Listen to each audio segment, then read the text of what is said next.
contribution that you make, just be aware that it's going to be on the internet on YouTube, and that by participating in that manner, you consent to that contribution being available on the internet.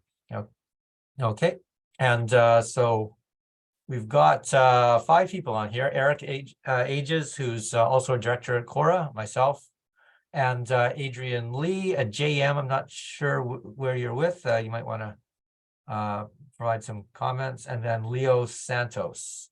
So if JM, Adrian, or Leo have any questions, this is ultimately the most open town hall that we've had in terms of structure, because it's up to you to provide any questions.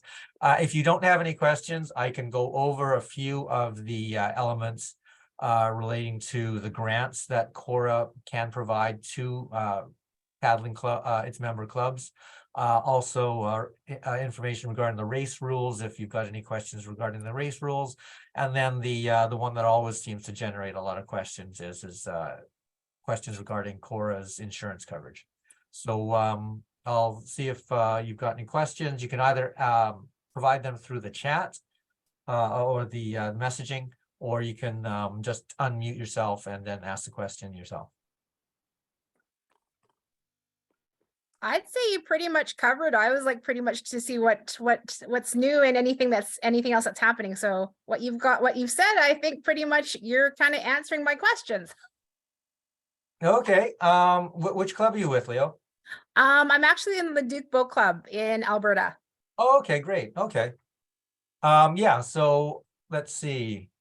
Okay. And JM, whereabouts are you?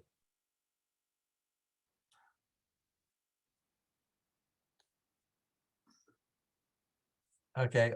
Well, let's go with Leo. Okay, let me so I can go over the grants that are Leo, I can go over the grants that are available.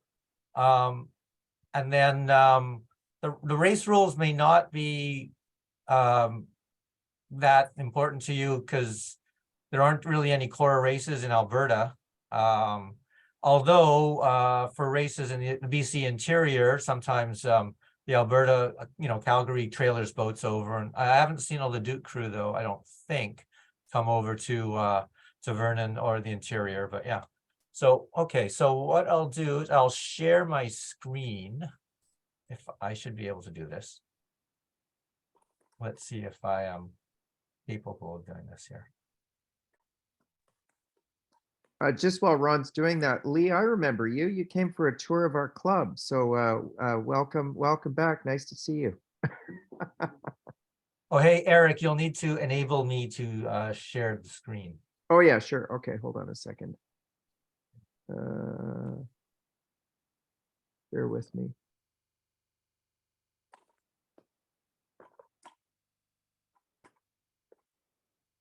Okay, you should be able to now, Ron. Okay, good. Let's see.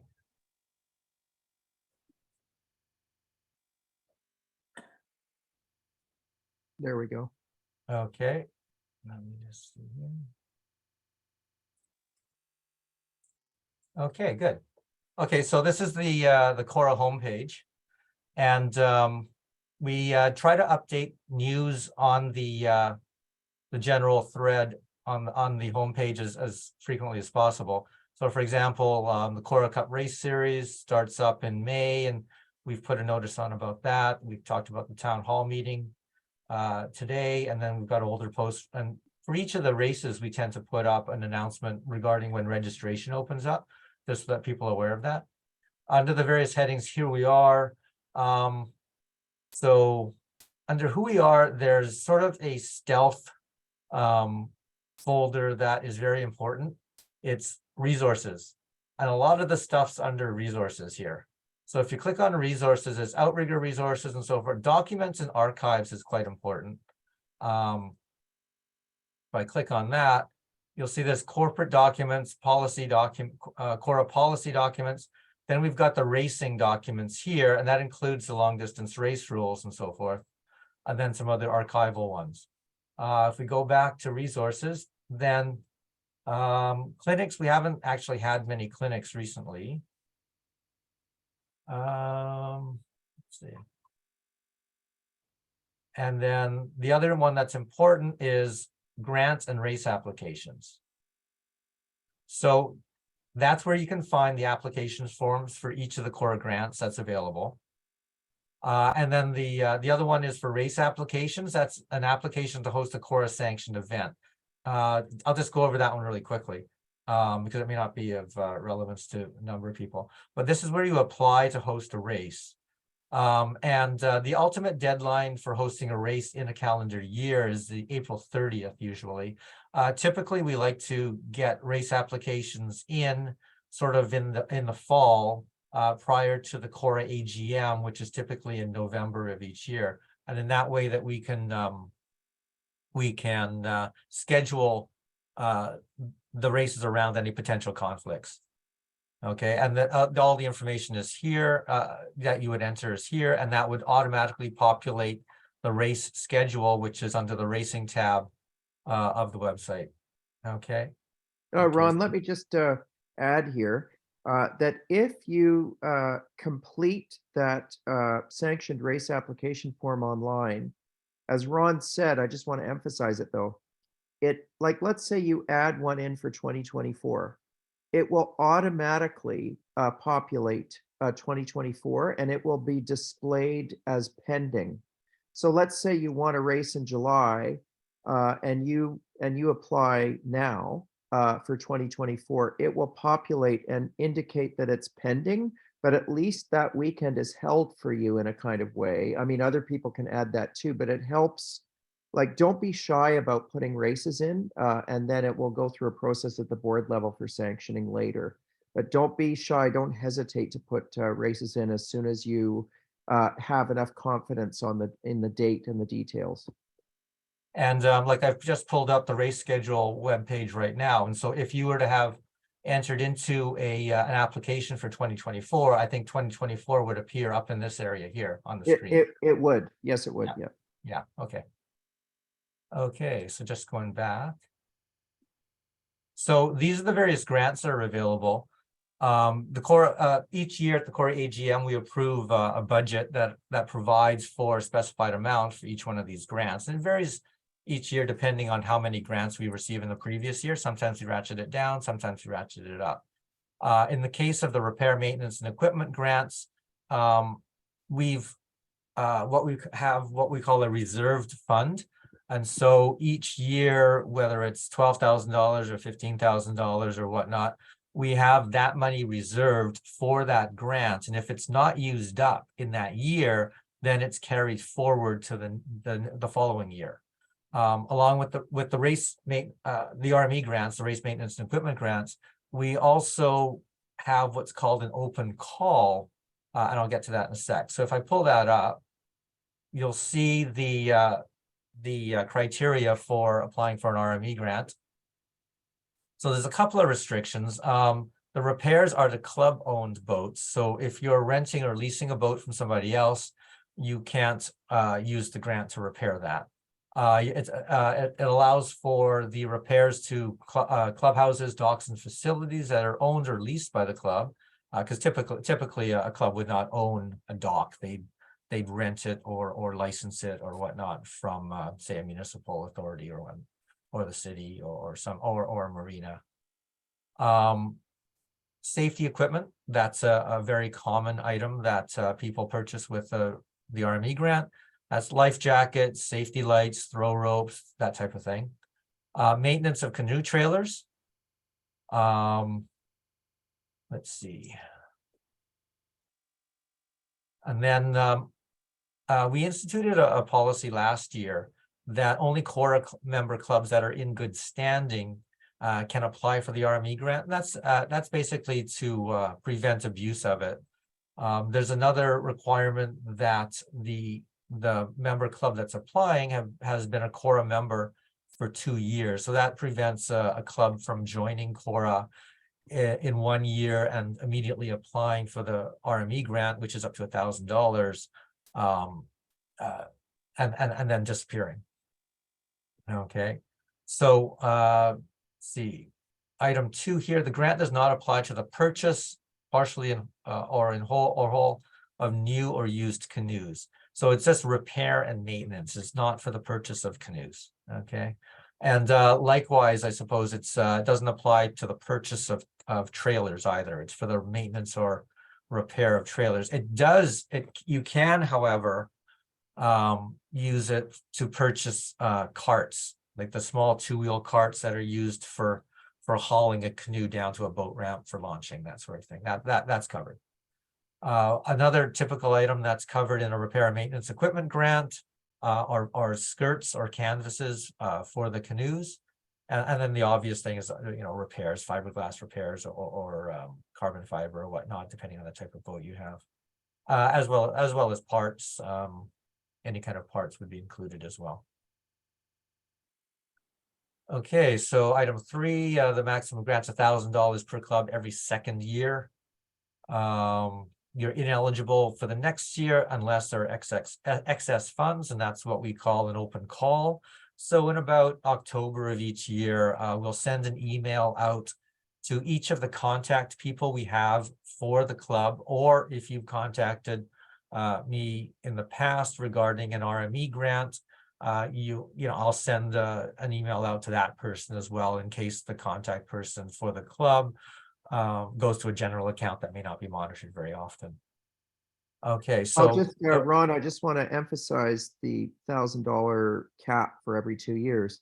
Yeah. For those on the call and those subsequently watching this video, club managers and so on who can do the math is very advantageous, because it works out to $500 a year amortized over a period of time, but it exceeds the cost of the club membership. So it's the best deal in Canada. Yeah, so the club membership each year is $250 for a club to become a CORA club. So that's required to stay in good standing, as well as the requirement that we have. Let's see, do we stay here? Okay, in order to be in good standing, you need 6 individual CORA members who have an annual membership. That actually, wait a sec. Is that here? Yeah, it's on number 5. Okay, great, thank you. You're welcome. It's somewhere there. I saw it somewhere in there. Yeah, It's I thought, yeah, exactly. Yeah, you mentioned it. It's there. Yeah, I was wondering about that part too. Yeah. Yeah, okay, good. So you need 6 members. So basically an OC6 worth of paddlers. So anyway, it says in about September, but I typically get kind of busy and do it in October nowadays. But that allows a club who received an RME grant in 1 year, the previous year, to apply again for open call funds in the current year. And that's sort of regardless of the number of previous years that you've received it as well, right? So if I actually pull up, and Ron, actually, a club membership is $150. Is it 150? I thought it was 250. 150. Yeah, that's what makes it the best deal in Canada. Oh, okay, I thought it was. So grab it while you can. Oh no, it's around. It's around. Yeah. Okay, wait a sec. Let me just see here. Okay, I'm just pulling up grants. 2022 grants. Army grants. Okay, wait a sec here. Oh, wait a sec here. Oh, I know why it's okay. Sorry, I'm just looking for the. Oh. While we're waiting, I just want to welcome Andrea Dillon to the call, and also somebody named Andrea. iPhone, whoever iPhone is, welcome. Oh, here it is, annual summaries. Okay. Let's see. Grant history. Okay.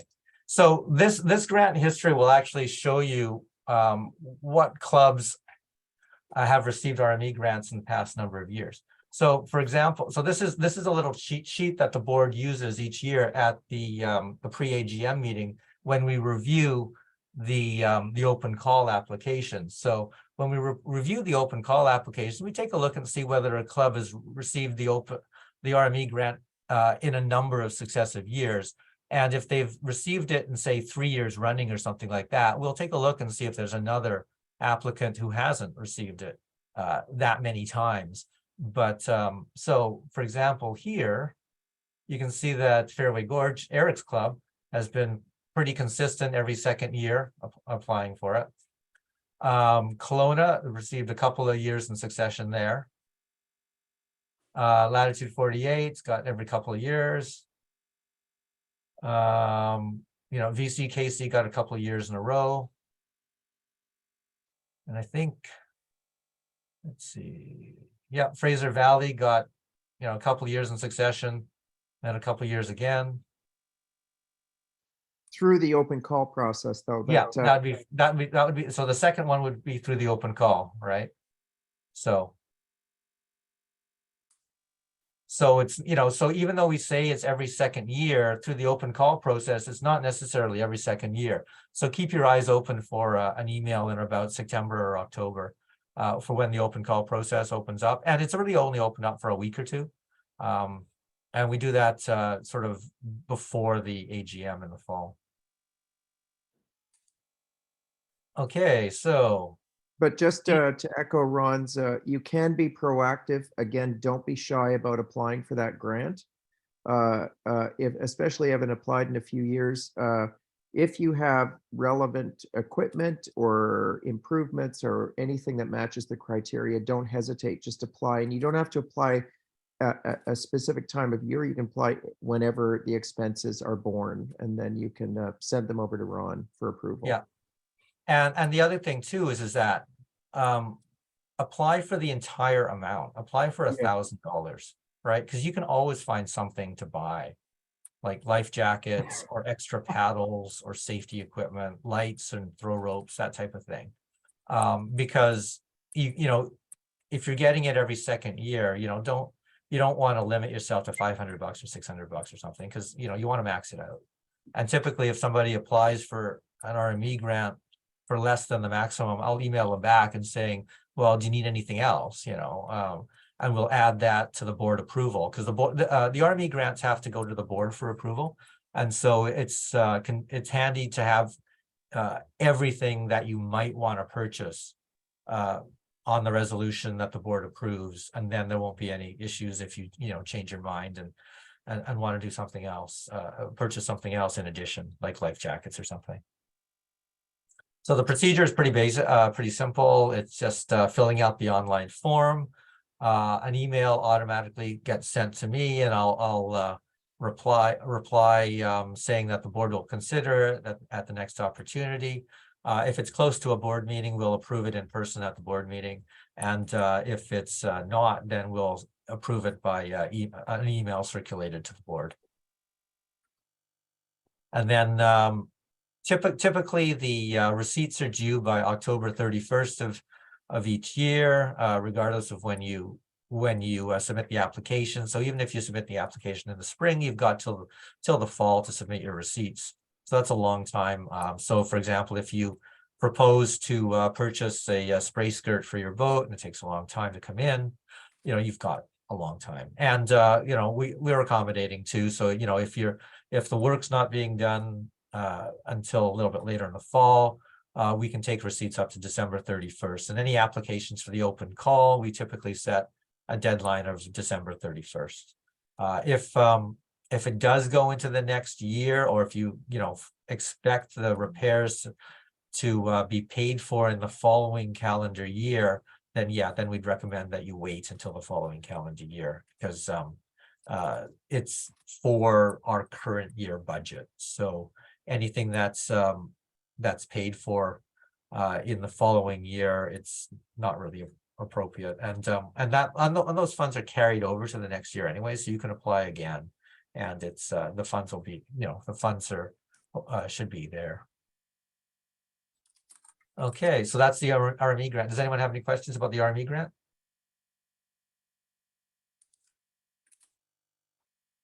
Okay. All clear. Okay, good. Next one is the travel grant. Travel grant, it really should be called the trailering grant. But it applies to the transport of OC6 canoes to CORA sanctioned races. Okay, so eligibility criteria, you can see that the OC6 transportation only, OC1s and OC2s are not eligible. Okay, and the grant covers basically mileage and or ferry costs. Okay, in terms of mileage, there's a minimum of 100 kilometers of road travel. So, for example, in the case of False Creek, trailering to Burnaby for Lotus races, that's less than 100 kilometers round trip. So that's not eligible. But traveling to the Fraser Valley, yeah, that's more than 100 kilometers round trip. So, and then travel by ferry, sanctioned CORA races only. So it doesn't apply for trailering a canoe down to, say, the Gorge race down in Washington State. Eligible expenses, we reimburse at the rate of 60 cents per kilometer. So basically, we ask on the application form below, we just ask for your mileage, and we trust that what you've written down is accurate. There are some cases where, say, a club stores its trailer at a remote location, and it adds, quite a number of kilometers to the mileage, but we accept that as just a part of club operations. Like, for example, I think there's one Victoria club that stores its trailer over in Souk or something, and it takes a little while. The mileage between Souk and Victoria to pick up the canoes is included because that's part of the whole, preparation for the race kind of thing. Let's see. And for ferry expenses, we do need a scan or a photograph of the receipts. The ferry expenses only include driver and vehicle and trailer, and does not apply to any passengers in the vehicle. So we'll take a look at the receipts and do the calculation accordingly. See, there's one application per trailer per race. So if you got participating clubs, only one, the club that owns a trailer should be the one that's applying, not all the other clubs that are participating. You can apply more than once a year, so it's on a per race basis, however many races you attend, and there's a maximum of $700 per application. Okay, so in terms of ferry travel, a return trip between Vancouver Island and the Lower Mainland is probably in excess of $800 return, I think. Is that right, Eric? From what you recall?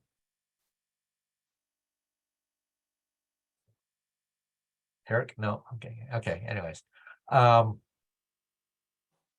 Okay, so one other thing is that we had a club, Fairway Gorge, make application to the British Columbia, the ministry that's responsible for commercial transportation, and they received a specific permit that allowed them to truck top an ultralight OC6 or 2.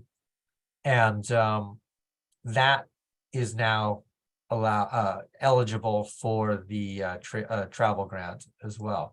If you do have a truck topped permit, you do need to provide us with a copy of it.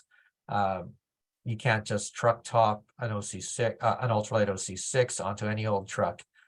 Needs to be a structure on the truck that has been approved by the ministry, and it's been designed by an engineer so that it's structurally sound, etc., and all that. So And it has to be a commercial weight truck, like a 1-ton truck.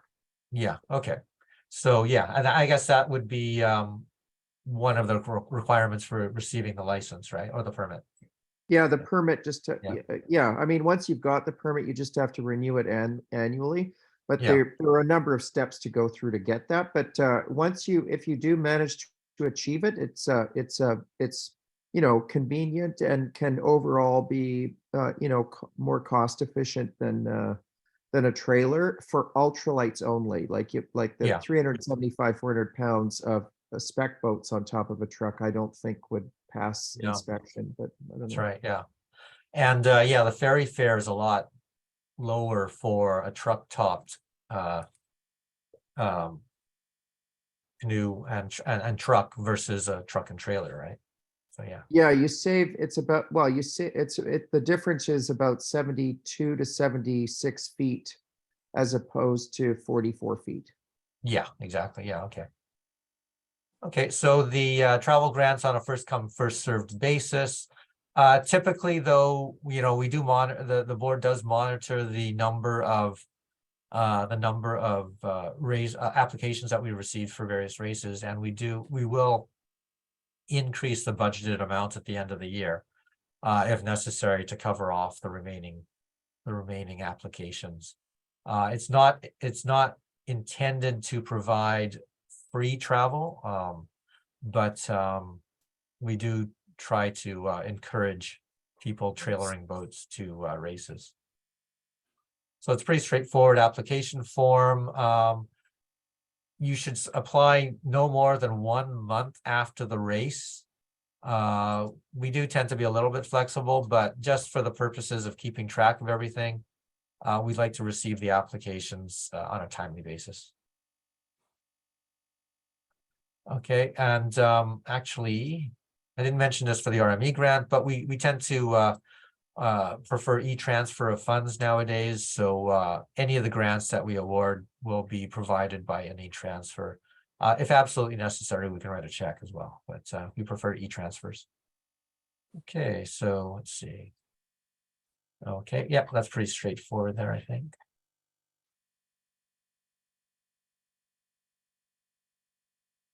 So there, expense summary, distance and ferry, and the receipts should be email. Yeah. Okay. So next up is clinic grants. And last, oops. Oh, a second. Sorry, 1 second.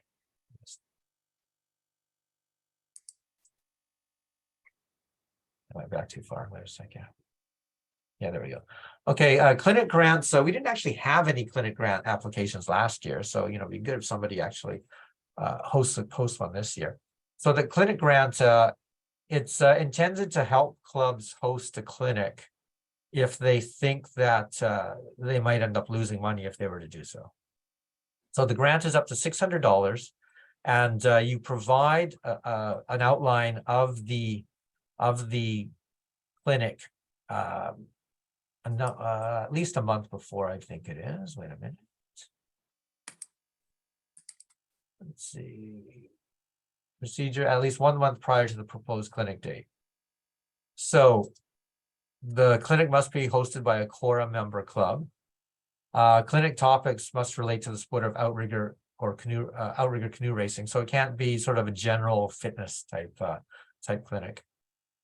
1 application per clinic topic per year. Now that's a little bit flexible because a topic could be, for example, say a steering clinic. So if a club wants to have a steering clinic on Saturday, have sort of an outrigger clinic weekend, you could have your you know, paddling crew technique on Saturday, and then on Sunday you could have like a steering clinic or something, and each of those would be a separate application because it's a separate topic, right? Let's see. You need to submit the clinic application. Okay, the proposed clinic must be open to all individual CORA members. That's why we ask for the application at least a month in advance, so we can post it to the CORA website and give the opportunity for CORA members to attend at the clinic. If it's approved, it must be used for the reimbursement of clinic-related expenses. And one note is that with this grant, you're not allowed to make a profit. So this grant is intended to reimburse expenses so that you're not in the hole after hosting a clinic. If the budget and the ledger that you're required to provide for reconciliation at the end of after the clinic shows that if it shows that you're going to make a profit, we'll reduce the amount of the clinic, the grant that you've applied for, so that there's no profit, right? So, and that may ratchet down to zero if you were to have made more than $600 profit. But it's good to have the application under your belt in case you do end up losing money for your clinic. Okay, so you know, so if you're hosting a clinic, you're not sure how many attendees you'll have, then you know it's probably good to apply for the grant. And if you don't need it, you don't need it, right? Okay, so the procedure for applying for the clinic includes submitting an outline of the schedule and topics, because that'll help inform any potential CORA members who want to attend as to what the clinic and what the topics are, what it entails.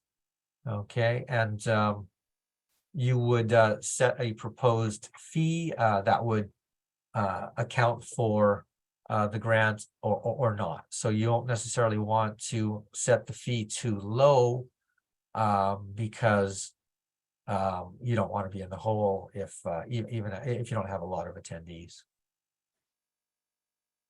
Okay, so after the clinic, you must submit a final expense summary, copies of all receipts, and the revenue summary. So basically, we take a look at the ledger to see the expenses versus the revenues received to make sure that you don't make a profit.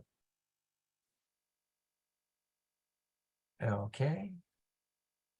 And that's it's pretty straightforward otherwise.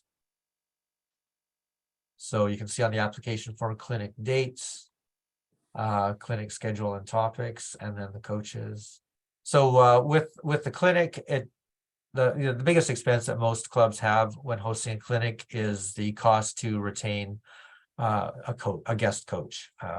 So that would you know, the coach would provide an invoice, and that's part of your expenses. That invoice would probably account for the fees that the coach would charge for performing the services, and it could include also reimbursement of that coach's travel expenses. So if you're in a fairly remote location, say for Leduc, if you're bringing a coach up from Calgary, you know, the coach may tack on an amount for mileage or gas or something like that.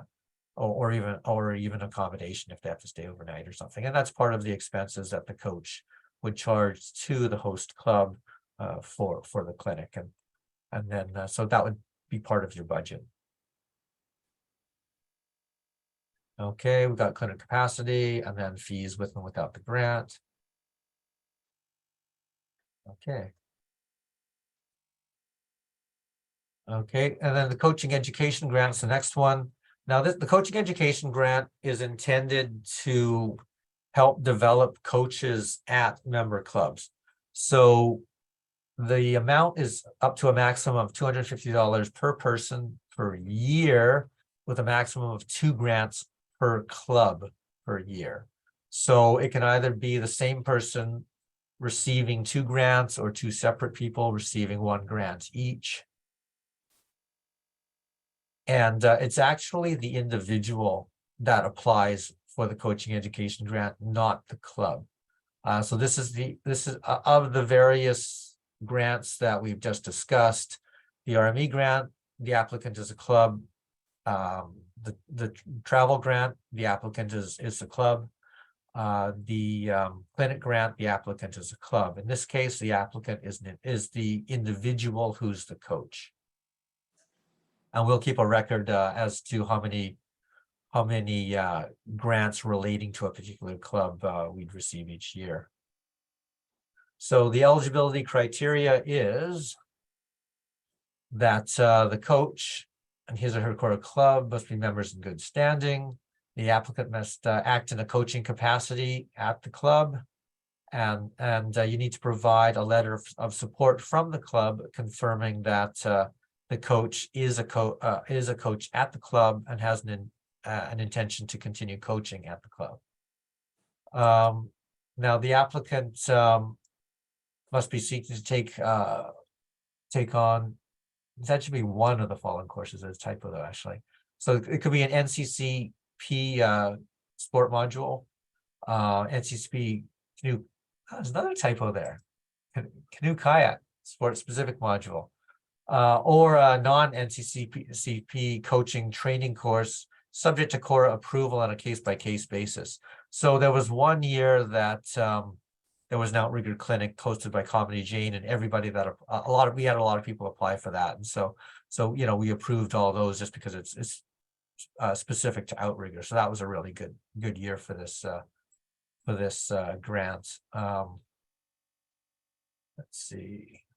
So in years when we don't have any kind of an outrigger specific clinic happening, the number of applications tends to be a bit on the lower side. Okay. Let me just chime in here, Ron. Yeah. NCCP offers coaching education curricula year-round, year after year. And so this is a real opportunity, I think, for clubs to elevate their existing coaches to go through parts or all of the NCCP process. And so club managers should, you know, make a mental note of this. And if they have an opportunity to elevate one of their coaches or nascent coaches, that this is a modest way of supporting that effort. Right. And I know of I know that some of the coaches down in Victoria have taken NCCP courses. I'm not sure who would offer the NCCP courses around the Lower Mainland.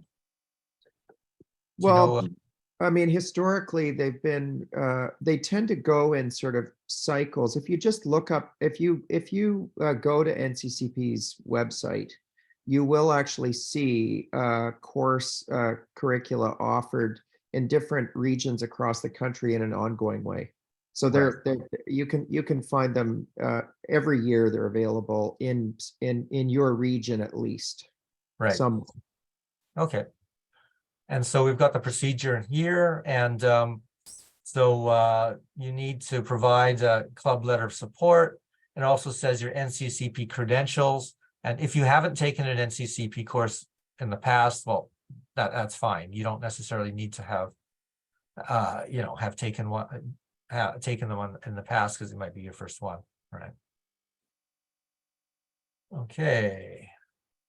And then there's a follow-up with the receipt, and then we e-transfer you the funds. And the funds would be provided directly to the coach, not to your club. Let's see.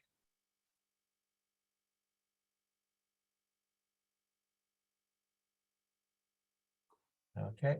And you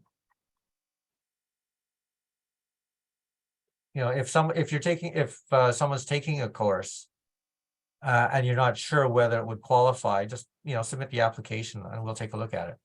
Provide us up as much information as you can on the course, and you know, that's for the non-NCCP coach training course, and we'll take a look at it, because this grant tends to be underused. So let's see here.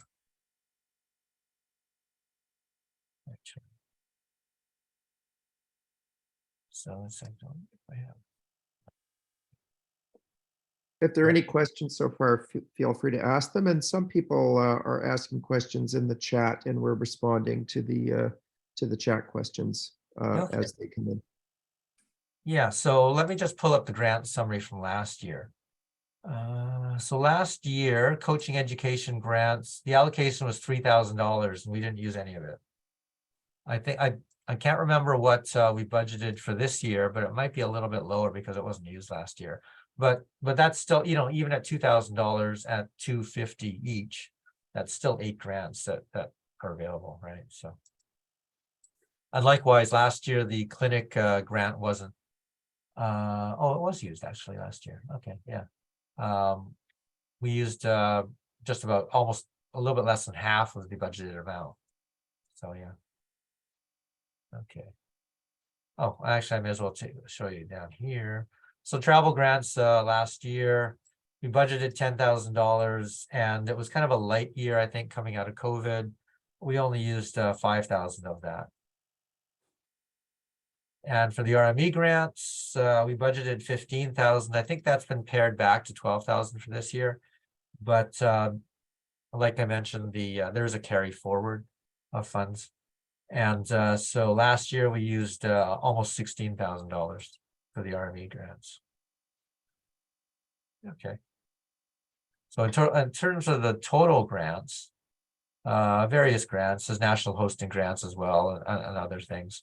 You know, we had budgeted close to 49,000 and we ended up using like 32,000. Okay, wait a second here.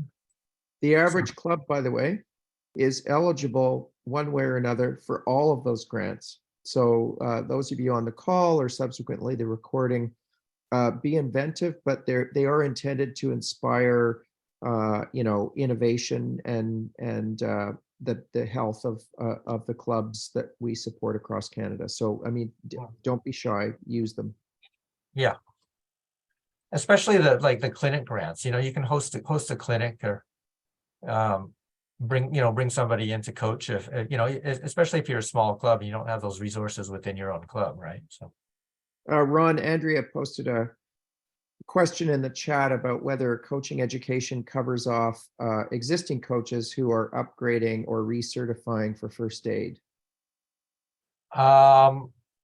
First aid may not be outrigger specific enough. Yeah, So there's a thing called marine first aid, which right. I've taken, and unfortunately it needs recertification like all of them, but it is more relevant to our sport. But yeah, I think, Andrea, I would encourage, if that's something that that False Creek doesn't reimburse or support their coaches with, then send it in and have the board deliberate. Yeah, exactly. Because because I review the grant applications, and you know, if it's questionable to me, I'll refer it to the board, and then you know, we'll have a flurry of emails, so forth. And but just a hint, I think that if you were going to select a first aid course, the one that would probably pass muster by the board is the marine specific first aid certification. And unfortunately, it's quite a bit more time and effort than the other ones. Okay. And a lot more expensive. The reason I bring that up is it's becoming more to the top as a priority for coaches. A lot of coaches at a club who may be multidisciplined, be it surf ski, etc. Having your coach supporting them to get it, and they usually can get that certification for 2 to 3 years. Yeah, that's right. Yeah. And so the only recommendation is, as we move forward with CORA, that might be an ongoing conversation that may come in a year or so. But I think it's worth to put on in the back, you know, the B-roll in the back of the mind. I would agree. I would agree with that. But the marine one again would be the one that would, I think, check most of the boxes. And the other one's not as much, but I mean, there's utility in any first aid course, but I think the marine one is definitely worthwhile. It is expensive, as Andrea mentions, and it takes a couple of weekends, I think, to go through the course material. So it's a fair amount. It's a big investment of time. But I think that's a good start. It is. We have a coach who is considering that, so that would help. So we might get going on that. Thank you. Well, and don't wait for the board to deliberate. Send in the application. Yeah. And relevant to this discussion, and this is why Eric is saying that the marine one might have more relevance than a general first aid course, is that a couple of years ago, a club applied for an RME grant for an AED, and it was rejected by the board as being too general. Okay, so that's why he's going for the marine aspect of it. Can I just pop in here when you get a second? Yeah, go for it. So I teach first aid and have the marine first aid as well, and can comment a little bit about the marine version of standard first aid. It's a requirement of Transport Canada for people who work vocationally, commercially on boats like fishermen, tour guides and so forth, police boats and so forth, to have the marinized version of the standard first aid. And what is specific to it that is outside of like Red Cross or St. John Ambulance first aid are things like picking up people who have passed out in an engine room and using techniques to bring them up to the main deck where they can be treated. So there's commercial marine specific things. On the other hand, the Life Saving Society has a type of first aid that may be more appropriate for recreation, and it's more related to drowning prevention and drowning resuscitation. So you're right, it costs quite a bit of money because it's a commercial course. It doesn't take that many more hours than the 16-hour standard first aid course, but it's, as I say, it's more geared to like fishermen as opposed to recreationalists. Yeah, in my experience, Adrian, and for the rest of the group, they will adapt the scenarios. I mean, a lot of the plug-in first aid stuff is standard protocol, but the specialized aspects of some of these courses have to do with scenarios. They present you with different scenarios. And so in my experience, the Marine one, at least that I've taken in the past, they'll tailor the scenarios to meet your needs if they can, if there's time and room and everything. Yeah, But- definitely. If you can get an instructor with the background, that'd be great. Yeah, but Adrian, I am interested in you sharing if you can, because these notes will be shared with people who are looking at the video afterwards. Your comment about a more sport, a less industrial and more sport oriented curriculum. I think if you could just forward that in the chat or the notes subsequently, we can forward that on. Sure. Okay. Okay, thanks, Adrian. I'm just looking at Andrea's question here. For the clinic grant, can the club charge a club member fee and a non-club member fee? And Eric's replied, yes, and that is the case. One other note as well is that for a clinic, the attendees do not need to be CORA members either. Okay, so they could be a member of the public because we clarified this with our insurer. And under our insurance, there is a category of being a guest. So somebody who's not a CORA member can also attend the clinic. A clinic can, for example, be something that's offered to people to try outrigger, for example, to open to the public to try it out or something like that. So there's the criteria for CORA with respect to our insurance obligations is that CORA needs to report to our insurance agent the number of guests that are covered under the policy each year, and then CORA provides an additional premium, and it's gone up to $2, I think, per person, $2 or $2.50. It went up from $1 to $2 or $2.50 per guest each year. So we need to track that, and that's tacked onto our premium each year. Okay, Eric, did Eric, is that here? Time check. Oh, okay. All right. Okay, so that's it for grants. Did anybody else have any questions regarding grants? Okay. So the other thing is insurance. Did people have any specific questions regarding CORA insurance?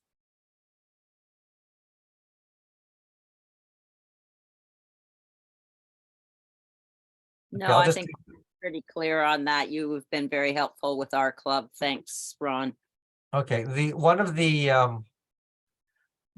thing that let's see, wait a sec. It's the endorsement.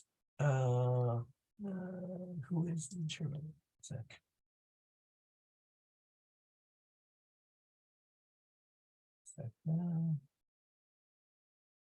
It's the wait a second.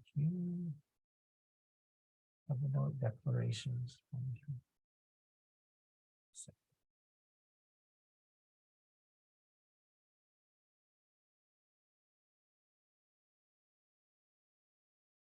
the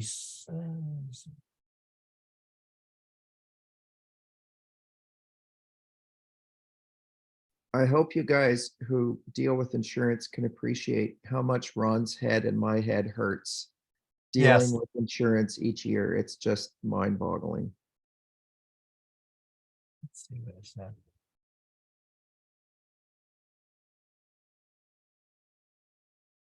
Where is it? Where is it? I'm looking for the sanctioned activities one endorsement. Wait a second.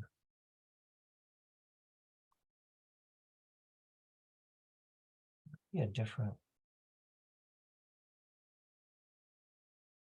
Because the sanctioned activities endorsement is the one that is sort of the most defining one that we've sort of zeroed in on for determining what activities are covered. Oh, wait a minute.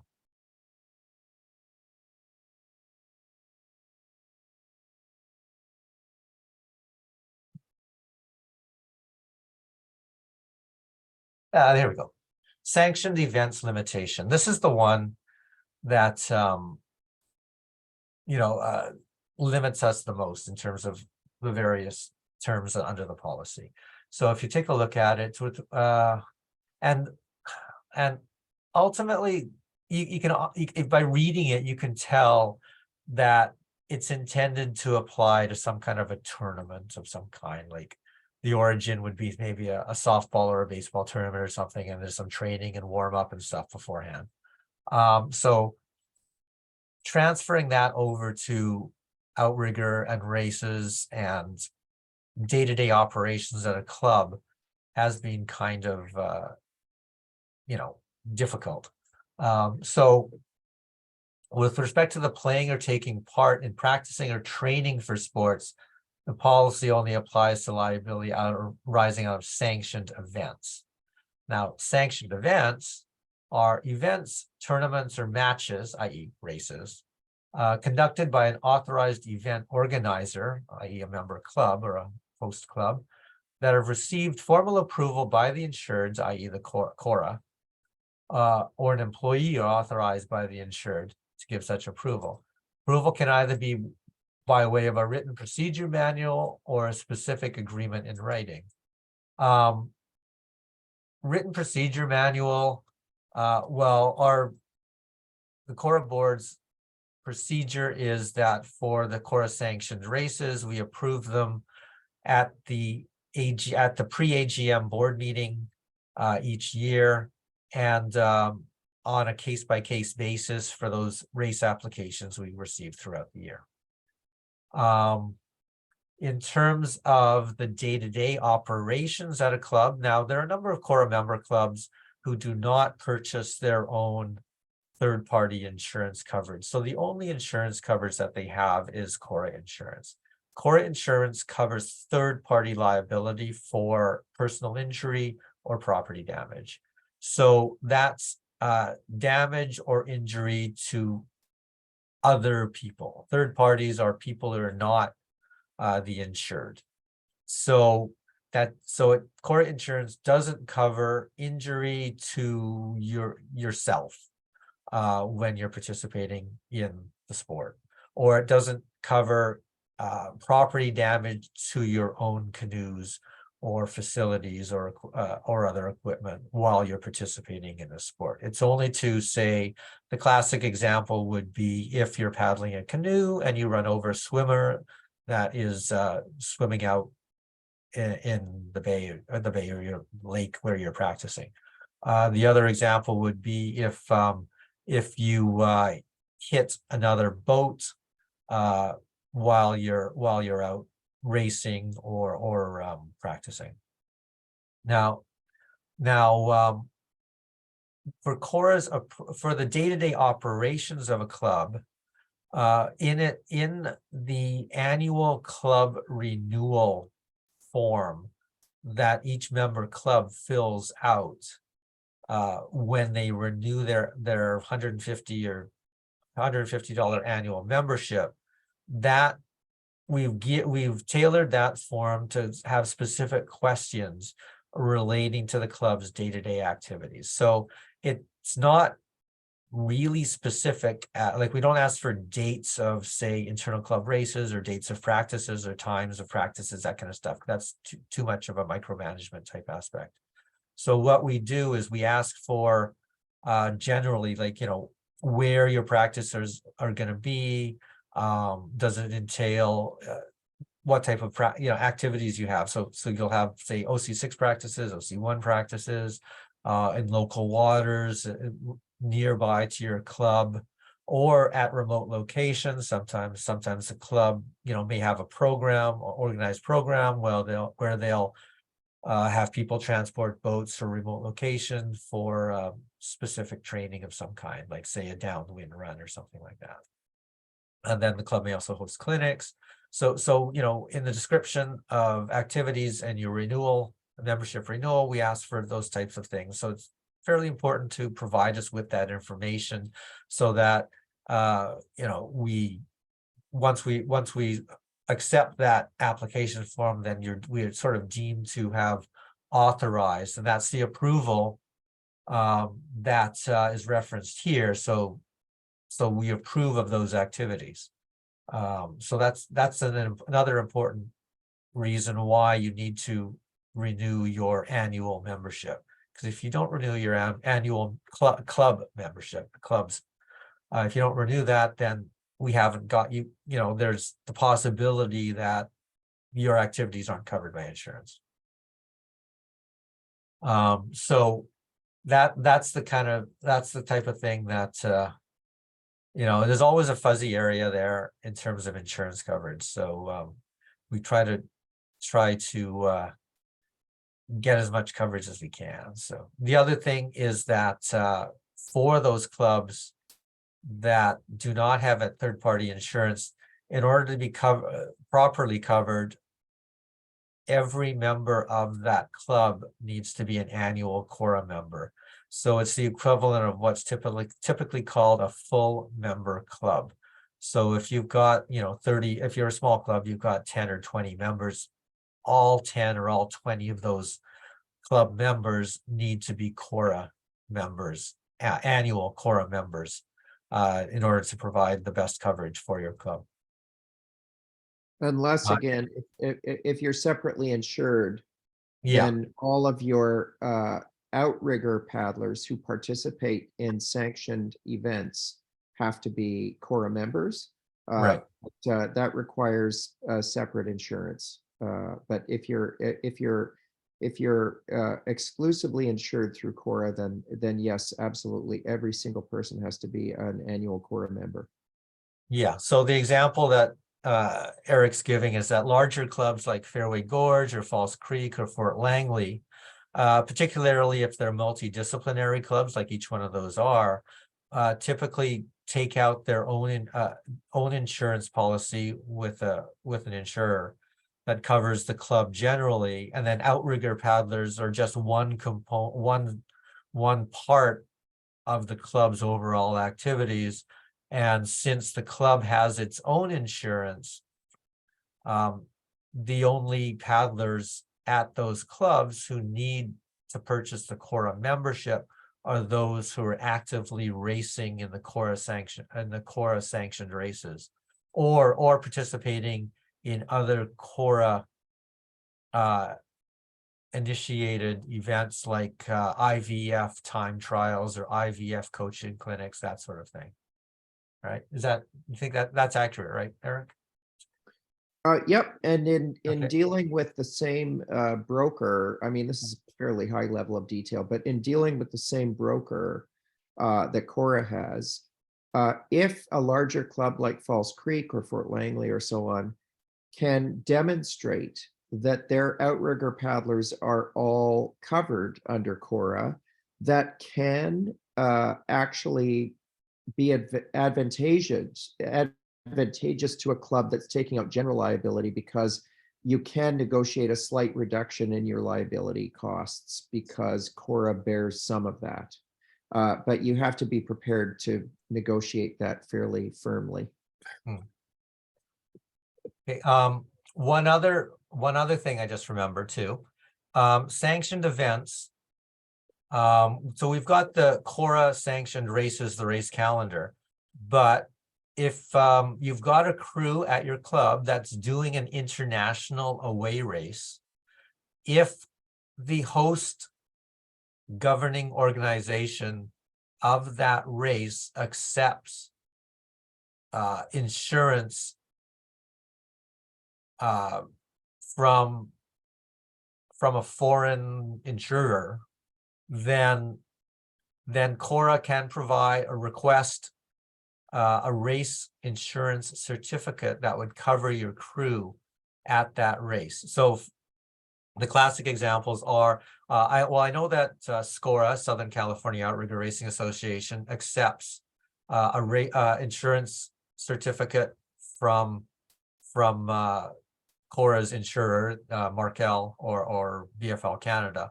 The other one is HCRA, which is a Hawaiian Canoe Racing Association. They will also accept that certificate as evidence of insurance. And in that way, you don't have to purchase coverage or membership in the local canoe racing association. So in the case of the Hawaiian Canoe Racing Association, there's two ways you can provide the certificate from CORA, or each paddler can purchase a $10 or $15 US or whatever HCRA membership for the race. But if you get the certificate from us, you don't need to do that extra step.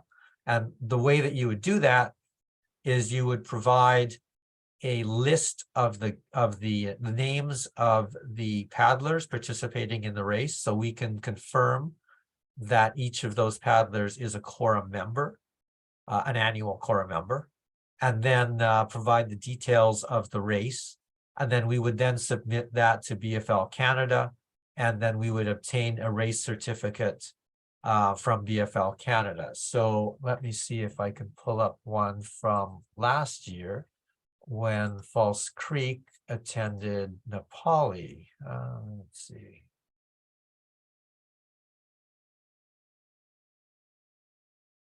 Let's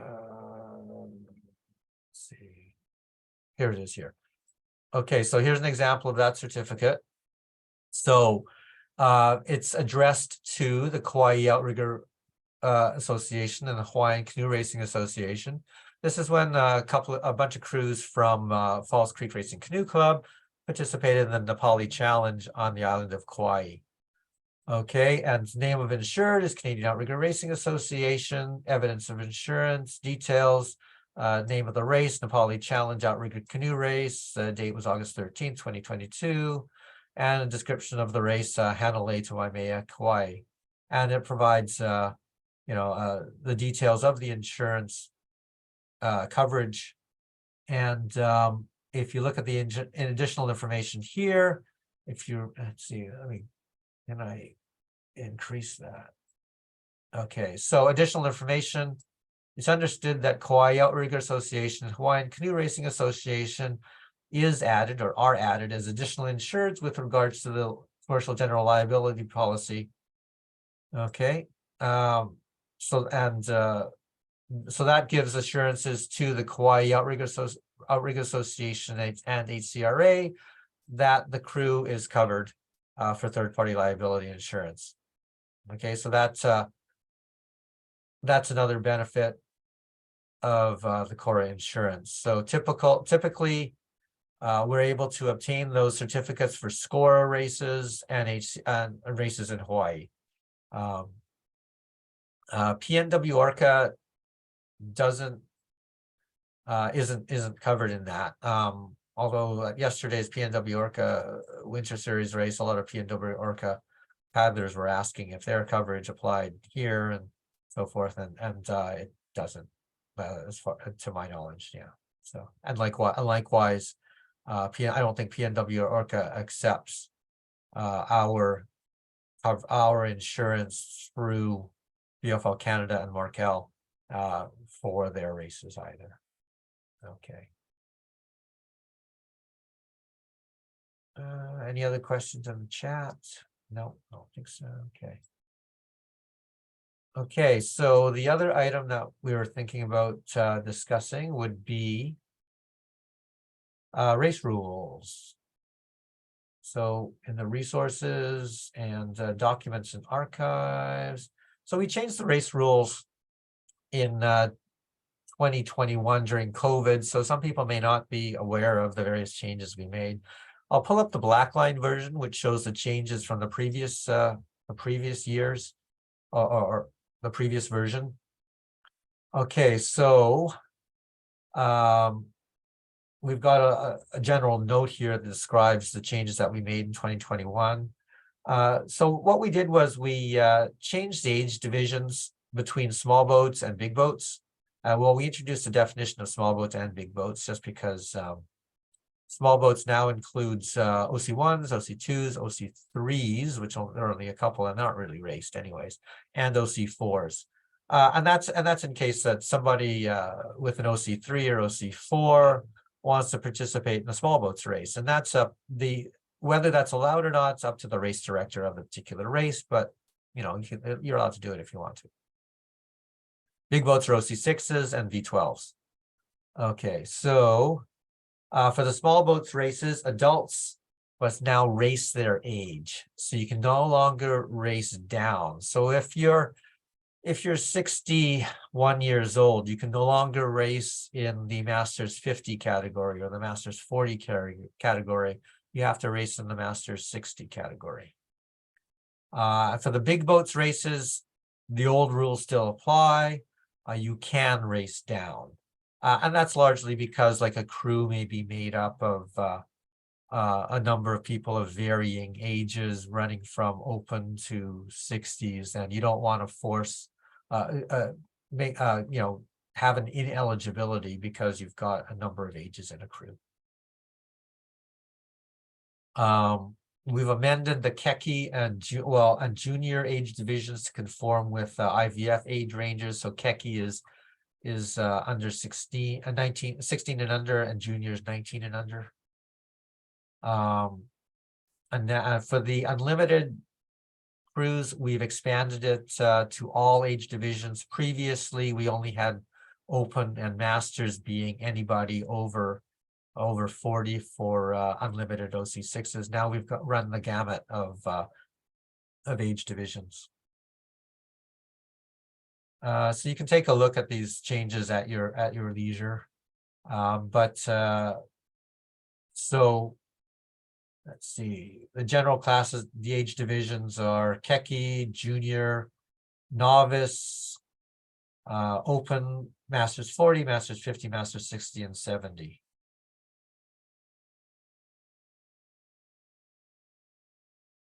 Let's see. Okay, so this is for small boats here. The age group divisions for small boats, you can see that it's an age range. So for open, it's paddlers in the age range of 20 to 39. For Masters 40, so you can see we have removed the plus. So it's a range of 40 to 49, 50 is 50 to 59, 60 is 60 to 69, 70 is over 70. We also understand that IVF has now approved an age category of Masters 80. So in a future revision, we may increase this to Masters 80, add in an additional Masters 80 as well.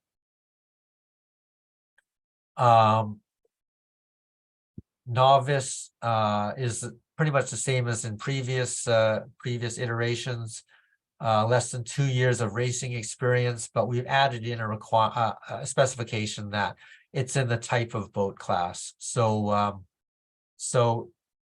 in the case of small boats, a novice is 2 years of racing, less than 2 years of racing in small boats. So you might have been racing in big boats and OC6s for 10 years, but all of a sudden, you know, you decided, oh, I want to try small boats, and you haven't been racing very much in small boats. You know, this is 2 years of racing in small boats. And that it's basically an honor system as to whether you have raced that number of years in small boats, because it's very difficult for us to check these things. Okay. Okay, and most of the other changes are just clarifications. One other, let's see. Okay, right here. For novice crews, there is a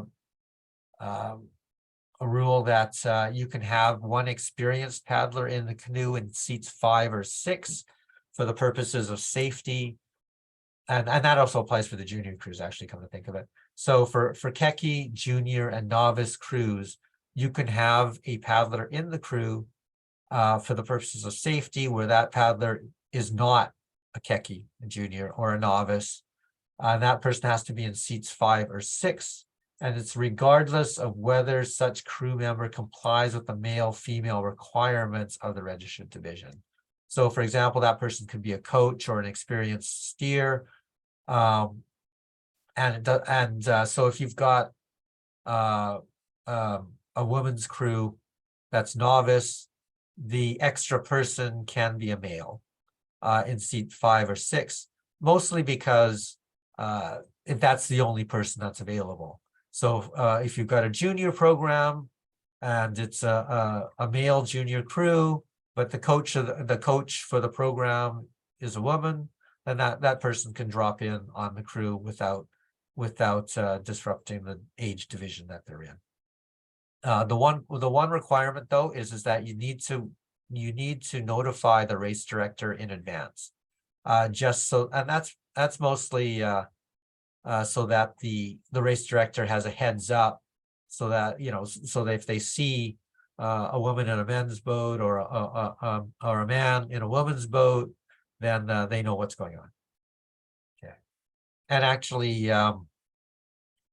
one initiative that CORA is looking at right now is changing the men's division to be more inclusive and changing it to be a tantamount to an open division for any gender. We're still examining that, and we just need to come up with wording, that type of thing. So that's a little bit closer to, I suppose, the open division that you see at dragon boat races, because in CORA races, we don't typically enforce the all male requirement for a male crew. If we have a men's crew and there's a woman dropping in on that crew, typically they're not disqualified because of that woman sitting in. That's not necessarily the case if you're racing in a race in the States, and the US racing organizations tend to be more sticky on that situation, and they wouldn't allow a woman to drop in on a men's crew. But to formalize that sort of flexibility that we have, and also to be a bit more gender inclusive, we're looking at making the men's division an open division, so that anybody of any gender can race in that division. And that'll be in a future amendment to the race rules. Okay. The other thing is that for class recognition, which is basically awards, for small boats, we remove the requirement that there needs to be three racers in an age division in order for there to be prizes. So it's a bit more of an obligation on the race hosts for those hosting small boats races, but it allows for greater recognition, particularly for the older paddlers. So we remove the requirement for, remove the ability of collapsing categories. So if you've got 2 racers in the Masters 70 division for a small boats race, both of those people will get awards. And it's not necessarily a really big burden on the race host, because it's all about recognition. It's not about value. So, your awards don't need to be anything particularly expensive. They can be food items like Nanaimo bars that we had at the Crazy Eights race a couple of weeks ago, or they can be cookies or something like that.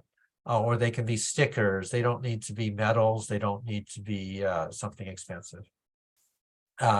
It's more about recognizing the racers and how they placed at the event, so their names are announced, that sort of thing.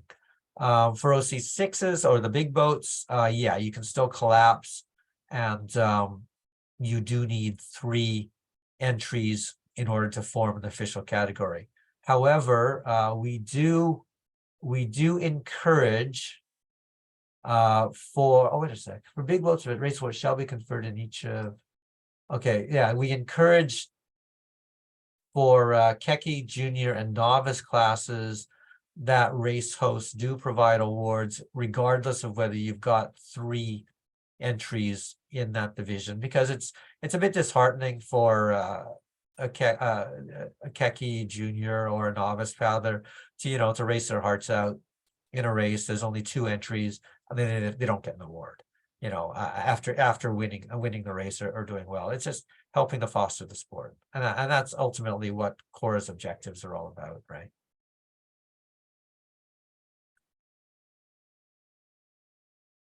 Okay.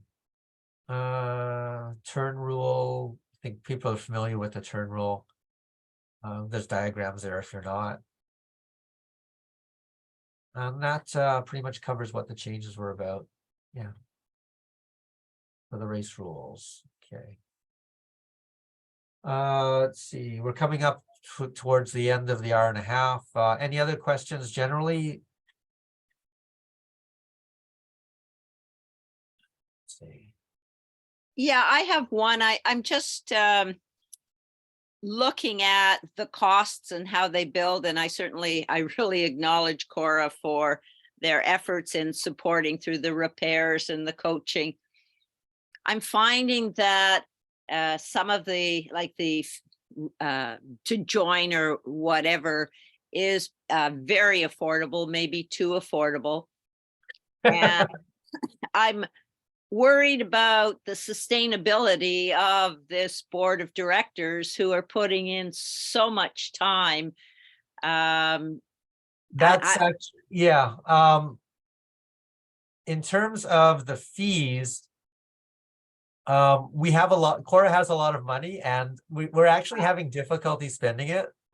Got it. Okay. Okay. However, you're absolutely correct in terms of the demand on the board of directors, because it is a volunteer board. Yeah. And we're trying to expand the number of people that are involved in things. Now, and Leanne's not actually on the call because she's driving back to Kelowna today after yesterday's race. The biggest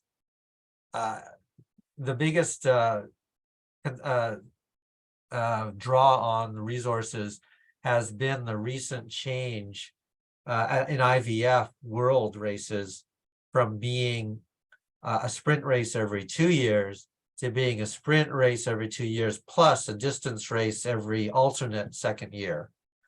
So that basically means that the IVF committee is being run off their feet, organizing selection every single year, and time trials and coaching for those crews every single year. So what the board's looking at right now is trying to streamline the entire process.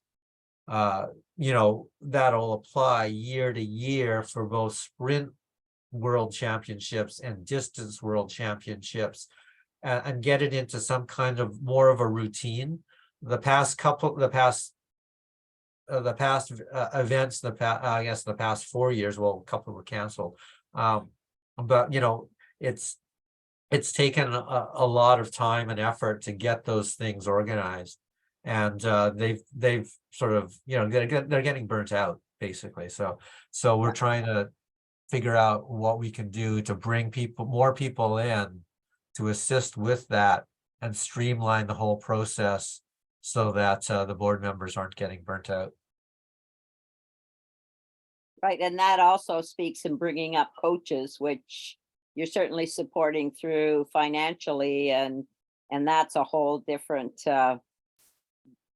whole different Yeah. category to mentor and have the energy to actually, but that may be a revenue producing or of interest if Cora does put on once a year a coaching clinic. I know there's been some conversation about coaching certification, and it's just so onerous, but it seems to be one of the ways to encourage a higher standard as we progress through the different levels, and there's so many different events. So it's not exactly a good suggestion. However, you have Cora has so many talented coaches to hire one of them to put on, or a group if they're even interested to put Well, on a coaching clinic. Yeah, well, there has been like talk of at the Cora board of having a coach the coaches type of Yes. clinic hosted Yeah. by Cora. Yeah. I think what it is that we don't the board doesn't have the resources or the time to actually engage in that, particularly with all the IVF stuff happening. So that's one of the problems. Got it. Yeah. The other problem we have with respect to the IVF aspect of things is that, you know, a lot of the coaches are essentially conflicted out. And so, because they're also athletes. And so ultimately, you know, it would be nice if we actually were able to get coaches who are not also competing at the Worlds, but that's a limited field because the outrigger community is quite small generally, right? Yeah. So, and coupled with that is that the outrigger the athletes for the outrigger sport are aging. So it's an aging sport generally, and people are competing well into their 60s, 70s, and 80s. So, you know, those people who might otherwise be coaches are continuing to compete for many years. So that makes it difficult as well to find people who might be qualified as a coach too. So, yeah. Certainly got it. Andrea, I'm detecting some interest on your part in providing some kind of at least interest to Cora at the leadership level. So don't let that slip off your desk, Andrea. No, I won't, because I think outrigger, we need input into our juniors, into our open class, and to encourage them. And it does take a separate group. So I'm sort of putting my name to it to think about a template to start, and then trying identifying those people who are coaches, and hopefully they'll age sooner than later, and they may actually give up racing as well. Yeah. But it's Well, very hard. It's very hard to do both. Well, it's funny, the sport outrigger is a little bit unique in that, you know, rowing, for example, and sprint kayak, another example, people age out of that very rapidly. And then they move on to other things, and they become coaches that aren't conflicted because they don't actually participate in the sport anymore. But in outrigger and dragon boat, that is not the case. Right. They And just keep going. yeah, I know. And part of that is there's acknowledgement and incentivization for these people to be able to do it. But I'll take that on, Eric. I'll start just sort of looking at it and see what ideas that come back, and I'll forward it to the board. Well, that would be great. And I'm a big Yeah. fan of spreading our sort of our body count a little bit more at the board level, because, you know, the IVF presents other complications as well at the club. We really need to support clubs as well. And I think, Andrea, you're a person that would see through that lens as well. Yep. Actually, and what Eric is alluding to is the impact of having an annual IVF World Championships each year is we found that it's impacting clubs in their day-to-day operations, in the sense of running their programs for crews who participate in CORA races locally versus crews who are training specifically for the IVF World Championships. It's a bit of a disruptor to the regular development of crews and athletes within the clubs, where you've got the best, essentially removing themselves to focus on the worlds. And there Got are it. solutions, there are solutions to this. It's just the conversations need to be had. That's all. Yes. Yeah. Well, Andrea, thank you for inadvertently volunteering yourself. I don't know. Was it inadvertent? I don't think so. Well, I've been thinking about it for a while, but it may take time. I just have to get rid of Dragon Boat Canada work right now. All right. Well, I hate to say this, Andrea, but you are recorded, so we have a recording of this committee. I'm a bot. Okay. Well, we're at 5:30 now, Ron. So Yeah. I think Well, thanks everybody for participating. And just want to confirm that there aren't any other questions anyone's got.